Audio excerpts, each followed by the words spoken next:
class 1. Today we are going to solve our page number 12 of Urdu B. वाहिद जमा की दोहराई। ये तमाम वही वाहिद जमा हैं जो हम प्रीवियस फर्स्ट टर्म और सेकंड टर्म में पढ़ चुके हैं। आज हम उसकी वर्कशीट करने जा रहे हैं। पता तो चले जो आपने याद किए थे वो आपको याद भी हैं कि नहीं। ख़त कशीदा अल्फाज को जमा में तब्दील करें। ख़त कशीदा अल्फाज होते हैं अंडरलाइन वर्ड्स, जिनको नीचे से अंडरलाइन किया जाता है, जिनके नीचे लाइन लगाई जाती है, वो होते हैं ख़त कशीद। ठीक है, ख़त कशीद या ख़त कशीदा, जिनके नीचे लाइन लगाई जाती है। मुझे चादर दे दो। अब इसमें ख़त कशीदा क्या है? चादर। जो चादर की जमा क्या होगी? चादरें।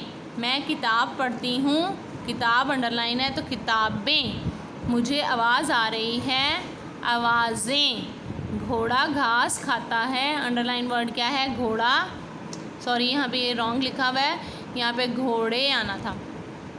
ठीक है, यहाँ पे आना था घोड़े, क्योंकि ये वाहिद जमा है, मुज़क्कर मुअन्नस नहीं है। ठीक है, यहाँ पे बाय मिस्टेक लिखा गया है घोड़ी, आपने यहाँ पर घोड़े लिखना है। घोड़ा की जमा क्या होती है? घोड़े। दरवाज़ा बंद कर दो, दरवाज़े। अल्फाज को दुरुस्त कॉलम में लिखिए।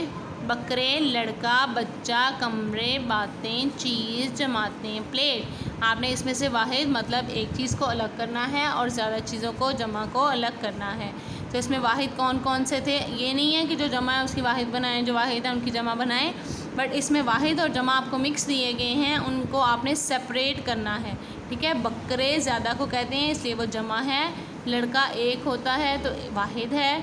बच्चा एक होता है इसलिए वो वाहिद है। कमरे ज़्यादा होते हैं इसलिए वो जमा है। बातें ज़्यादा होती हैं, चीज़ एक होती है, जमातें ज़्यादा होती हैं और प्लेट भी एक ही होती है।